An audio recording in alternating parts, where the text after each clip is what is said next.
अब हम उत्तर चरित्र का स्मरण कर रहे हैं। ये उत्तर चरित्र के भगवान शिव ऋषि हैं, अर्थात रुद्र के हृदय में ही ये मंत्र प्रकट होते हैं। महासरस्वती इसकी देवता हैं, अनुष्टुप छंद है। भीमा देवी शक्ति हैं, भ्रामरी देवी बीज हैं और भगवान सूर्य इसका तत्व हैं। सामवेद इसका स्वरूप है और महासरस्वती की प्रसन्नता इस उत्तर चरित्र के पाठ से जीवों को प्राप्त हो जाती है। सबसे पहले हम भगवती महासरस्वती का ध्यान कर रहे हैं। बहुत भाव से भगवती का ध्यान करें। घंटा शूलहलानि शंख मुशले चक्रम धनु शायकम हस्ताब्जैर्दधतीं घनांत विलसच्छेतांशुतुल्य प्रभाम् गौरी देह समुद्भवां त्रिजगता माधारभूता महा पूर्वामत्र सरस्वती मनु भजे शुंभादिदैत्यार्दिनी। जो भगवती अपने करकमल में घंटा सूल हल शंख मूसल चक्र धनुष बाण आदि धारण किए हैं, शरद ऋतु के चंद्रमा के समान जिनकी मनोहर कांति है, शुंभ निशुंभ का वध करने वाली हैं, गौरी के श्रीअंग से जिनका प्राकट्य हुआ है, ऐसी भगवती महासरस्वती के चरणों में हम प्रणाम करते हैं, उनका ध्यान करते हैं। महर्षि मेधा कह रहे हैं कि पहले पूर्व काल की बात है, शुंभ निशुंभ नाम के असुरों ने इंद्र के भाग का हरण कर लिया और यज्ञ के भाग भी छीन लिए। सूर्य चंद्रमा कुबेर यम वरुण आदि के अधिकार भी स्वयं ही कर लिया। वायु अग्नि का कार्य भी स्वयं अपने अधिकार में ले लिया। देवता भ्रष्ट राज्य होकर के पराजित होकर के स्वर्ग से इधर उधर भटकने लगे और उन्होंने अपराजिता भगवती जगदम्बा की आराधना की, उपासना की और जगदम्बा भगवती ने प्रकट होकर के गिरिराज हिमालय पर्वत पर प्रकट होकर के वे भगवान की महामाया का स्तवन करने लगे। और यह स्तुति प्रधान स्तुति अंतिम उत्तर चरित्र की स्तुति है। इसमें भगवती को विश्वात्मिका कहा गया, सब कुछ भगवती का ही स्वरूप है और ऐसी भगवती को प्रणाम है, प्रणाम है, प्रणाम है, बारंबार प्रणाम किया गया।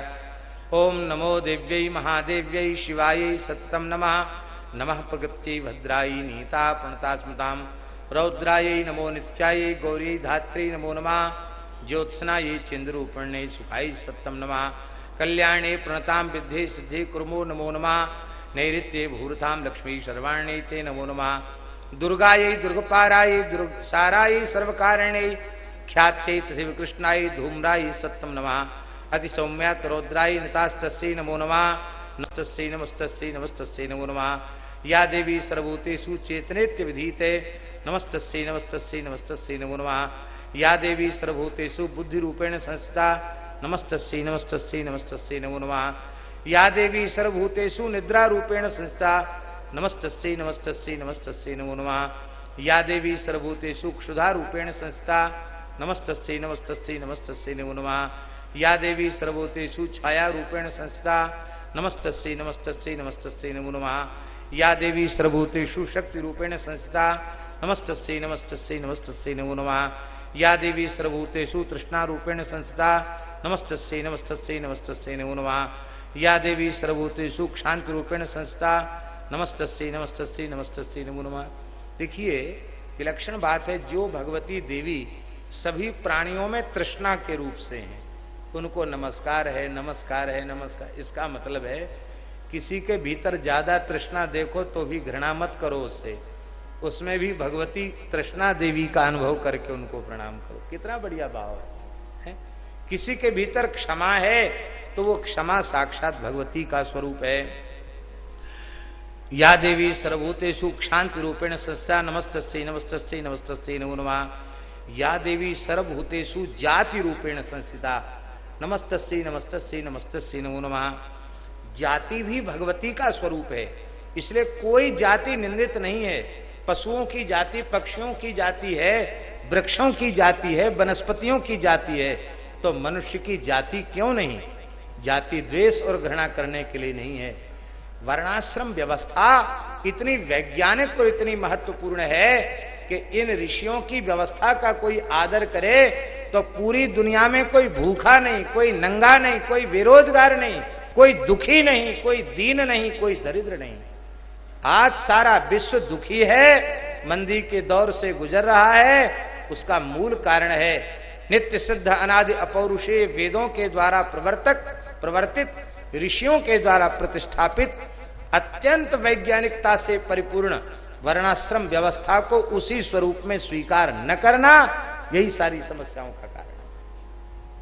लेकिन ये बात लोग स्वीकार नहीं करते हैं। आज के लोग, आज हिंदुत्व का संगठन करने वाले जो बड़े बड़े दल हैं, वे दल भी सनातन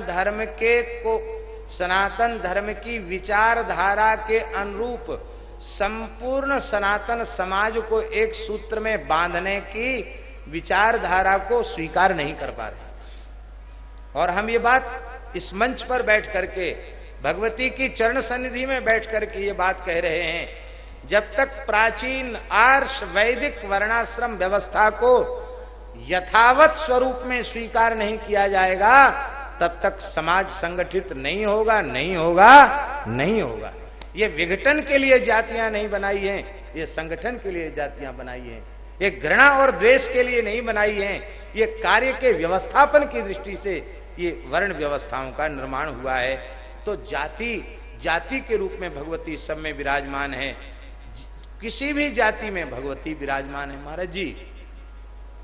इसलिए नवदुर्गा में जब कन्याओं का अर्चन होता है, कन्यात्व जिसमें हो उसी का अर्चन कन्या के रूप में होना चाहिए।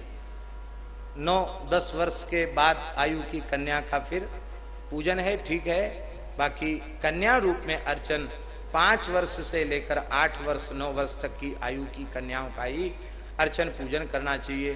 तो महाराज जी पुराणों में लिखा है कि धर्म लाभ की कामना हो और मोक्ष लाभ की कामना हो तो पवित्र वेदज्ञ ब्राह्मणों की कन्याओं का पूजन करके, उनको भोजन करा के, दक्षिणा वस्त्र आदि दे करके उनका पूजन करे तो धर्म लाभ और मोक्ष लाभ प्राप्त होता है। शत्रुओं को पराजित करने की कामना हो तो क्षत्रियों की कन्याओं का पूजन करके, उनका पाद प्रक्षालन करके, उनका विधिवत उनको अर्चन भोजन और वस्त्र और द्रव्य दक्षिणा आदि प्रदान करके संतुष्ट करने से शत्रुओं का पराभव होता है, शरीर में बल की प्राप्ति होती है। व्यापार में बहुत नुकसान हो रहा हो, घाटा ही घाटा जा रहा हो, कर्ज बढ़ता चला जा रहा हो, तो वैश्य कुल की कन्याओं का पूजन करने से, उनका अर्चन करने से धनागम होने लग जाता है और ऋण समाप्त हो जाता है। और चाहे जितना भयंकर रोग हो, बीमारी जा नहीं रही हो, बहुत कष्ट हो रहा हो, आयु की वृद्धि के लिए और आरोग्य की प्राप्ति के लिए चतुर्थ वर्ण की कन्याओं का भी पूजन और उनका सम्मान होता है। इसलिए या देवी सर्वभूतेषु जाति रूपेण संस्थिता, ब्राह्मण से लेकर चांडाल तक जाति रूप में भगवती विराजमान है। इसलिए भगवती का अर्चन किया जाता है। बोलो भगवती जगदम्बा माता की। जाति शब्द का अर्थ क्या है? संस्कृत भाषा के अनुसार जाति शब्द का अर्थ है जन्म नैव या प्राप्यते सा जाति, जो जन्म से ही प्राप्त हो जाती है उसका नाम जाति है। इसलिए हमारे सनातन धर्म की मान्यता के अनुसार जाति का निर्धारण जन्म से होता है। या देवी सर्वभूतेषु लज्जा रूपेण संस्थिता, नमस्तस्यै नमस्तस्यै नमस्तस्यै नमो नमः। या देवी सर्वभूतेषु शांति रूपेण संस्थिता, नमस्तस्यै नमस्तस्यै नमस्तस्यै नमो नमः। या देवी सर्वभूतेषु श्रद्धा रूपेण संस्थिता, नमस्तस्यै नमस्तस्यै नमस्तस्यै नमो नमः। या देवी सर्वभूतेषु कांति रूपेण संस्थिता, नमस्तस्यै नमस्तस्यै नमस्तस्यै नमो नमः। या देवी सर्वभूतेषु लक्ष्मी रूपेण संस्थिता, नमस्तस्यै नमस्तस्यै नमस्तस्यै नमो नमः। या देवी सर्वभूतेषु वृत्ति रूपेण संस्थिता, वृत्ति माने रोजी रोटी, ये रोजी रोटी भी भगवती का ही स्वरूप है। नमस्तस्यै नमस्तस्यै नमस्तस्यै नमो नमः। या देवी सर्वभूतेषु स्मृति रूपेण संस्थिता, नमस्तस्यै नमस्तस्यै नमस्तस्यै नमो नमः। इसलिए हम निवेदन कर रहे हैं ये भगवती ही सबकी रोजी रोटी है। ब्राह्मणों को अपने घर में रोज ग्रंथों का पूजन करना चाहिए, क्योंकि ग्रंथ उनकी रोजी रोटी है। ग्रंथों को नीचे न रखे, ग्रंथों का बहुत आदर करे। ग्रंथ भगवत स्वरूप हैं ऐसा माने। रोज भागवत, वाल्मीकि और अपने जो मुख्य मुख्य ग्रंथ हैं उनको भी पूजा गृह में विराजमान करके उन पर भी गंधाक्षत पुष्प अर्पित करना चाहिए, क्योंकि हम लोगों की वो वृत्ति है। शास्त्र ही तो हमारा धन है और हमारे पास है क्या? ग्रंथ ही हमारे सर्वस्व हैं।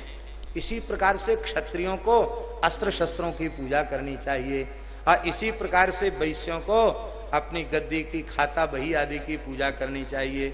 और ऐसे ही चतुर्थ वर्ण के लोगों को अपनी कन्नी और अपने जो भी यंत्र आदि उपकरण हैं उनकी पूजा करनी, क्योंकि वो वृत्ति है उनकी। इस वृत्ति को हम नमस्कार वृत्ति रूप से भगवती को प्रणाम करते हैं।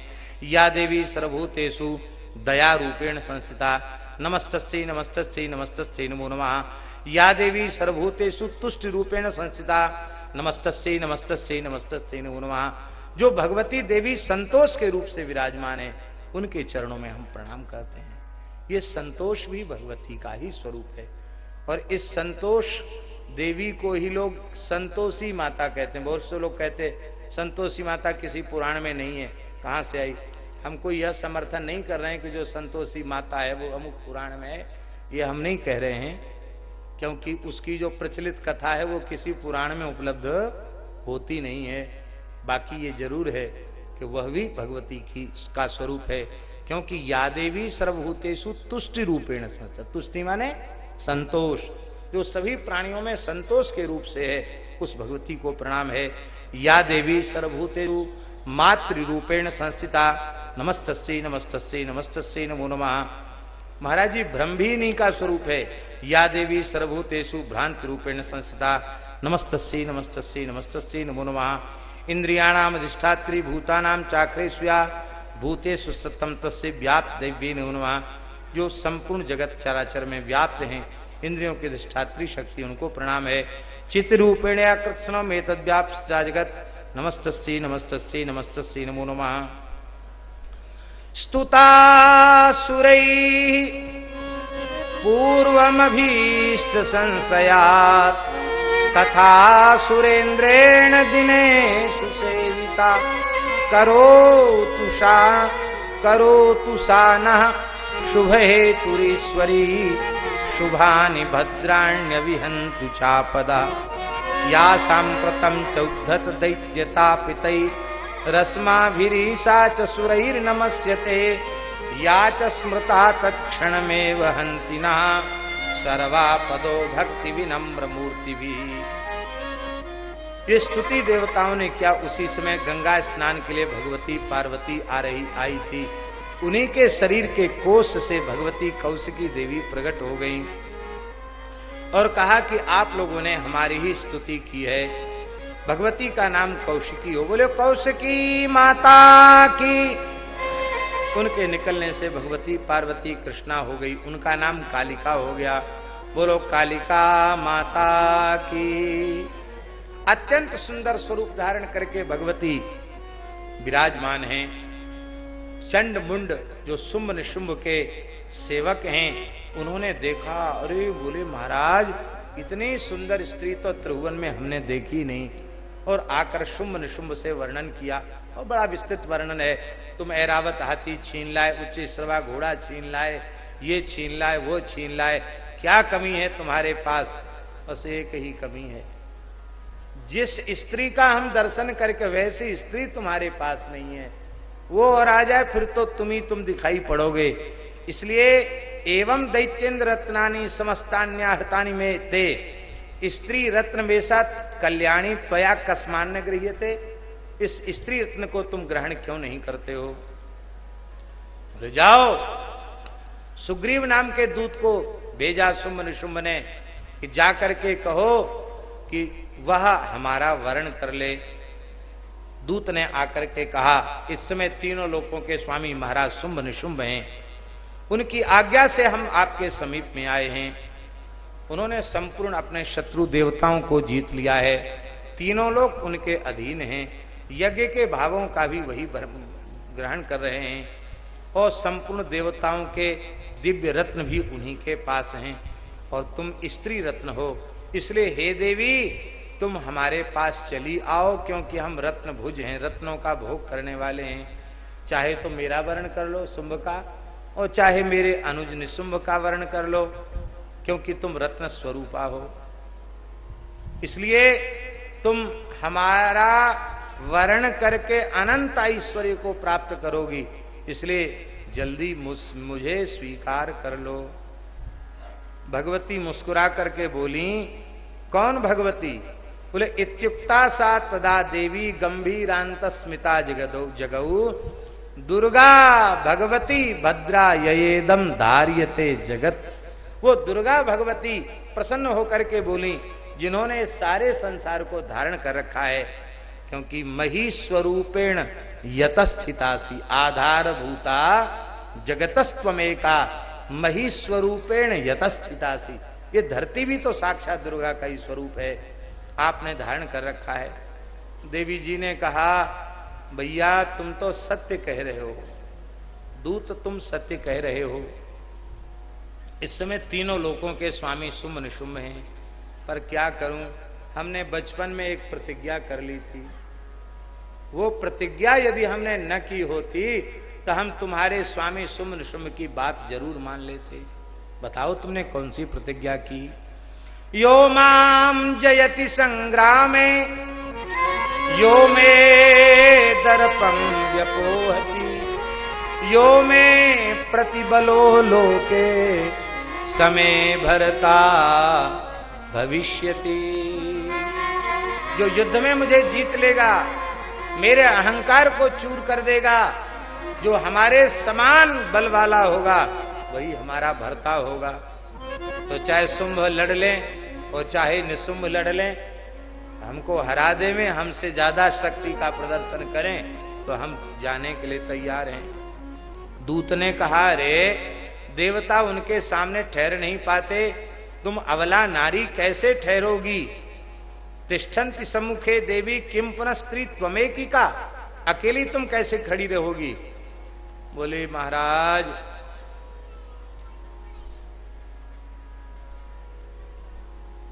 तुम्हें इसकी चिंता करने की आवश्यकता नहीं है, तुम तो जाओ, कह दो, हमारी प्रतिज्ञा सुना दो। दूत ने कहा, केसा कर्षण निर्धूता गौरवा मां गमिष्यसी। अब आएंगे केस पकड़ के घसीट के ले जाएंगे तो तुम्हारी क्या इज्जत रह जाएगी, इसलिए कम से कम इज्जत तो रखो अपनी, चलो हमारे संग। बोली नहीं, जैसी उनकी इच्छा हो वो वैसा करें, हमने अपनी प्रतिज्ञा सुना दी। अब तो दूत लौट करके शुंभ निशुंभ के पास आए हैं, हम लोग भगवती का ध्यान करते हैं।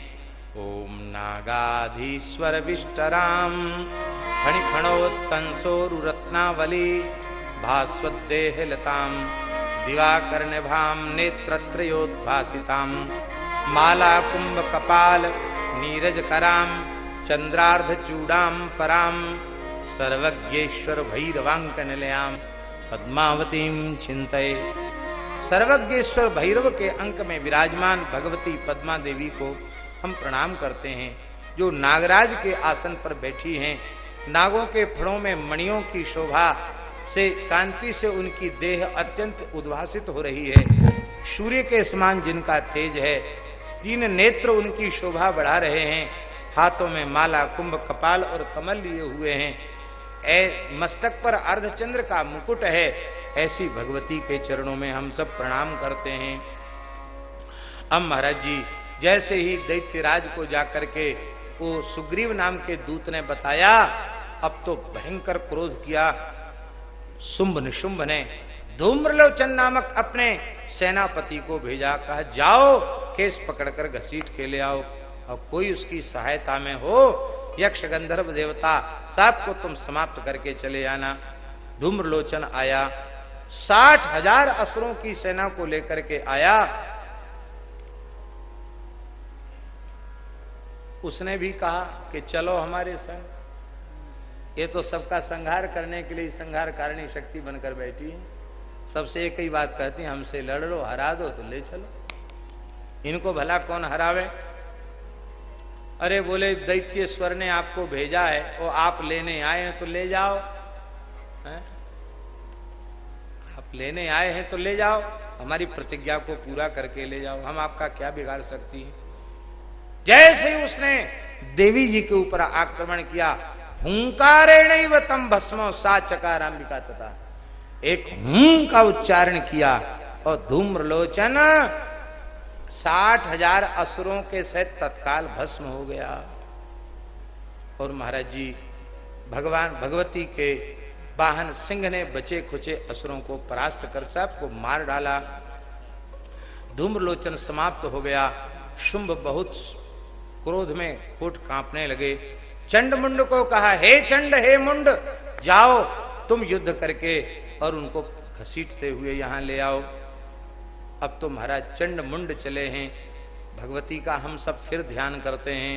ओम ध्यायेयम रत्न पीठे शुक कल पठतीम पठितम षण्वतीम श्यामलांगीम न्यस्तई कांघ्रिम सरोजे शशि शकल धराम बल्लकीम वादयंतीम काल्लाराबद्धमालाम नीमत विलसत चोलिकाम रक्तवस्त्राम मातंगीम शंखपात्राम मधुर मधुमदाम चित्रकोद्भासी भालाम।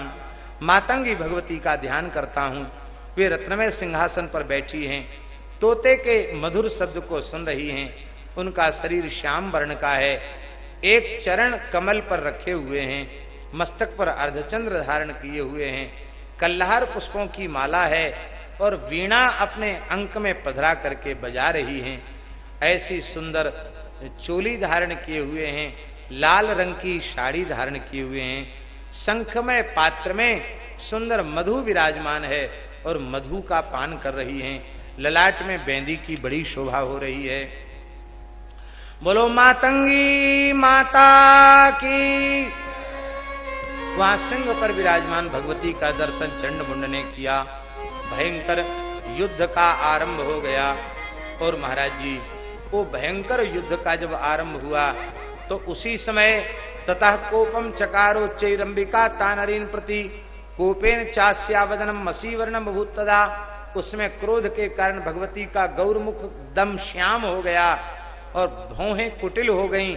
और उसी समय भयंकर अट्टहास करती हुई काली जी प्रकट हो गईं।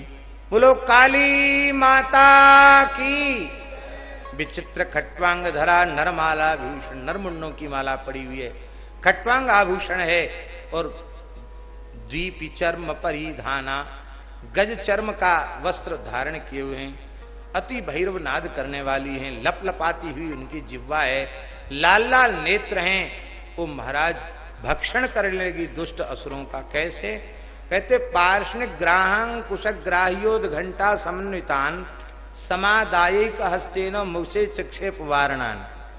जैसे श्याम भोगी चना ऐसे फांकते हैं ना लोग, ऐसे मूंगफली फांकते हैं, चना फांकते हैं, चना चवेनी, ऐसे ही इतनी विकराल हैं कालिका देवी।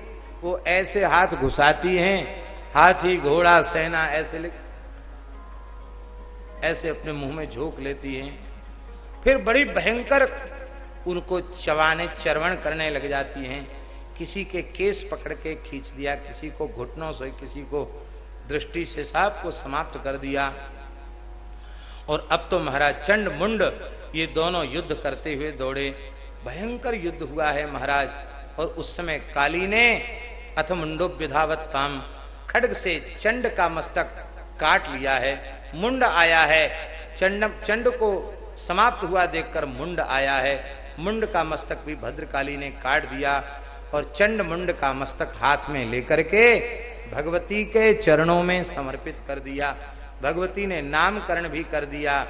बोले तुम चंड मुंड का मस्तक लेकर के यहाँ आई हो, इसलिए यस्मात् चंडम चमुंडं च गृहीत्वा तमुपागता चामुंडेति ततो लोके ख्याता देवी हो स्थिति। आज के बाद तुम्हारा नाम चामुंडा होगा। बोलो श्री चामुंडा माता की जय।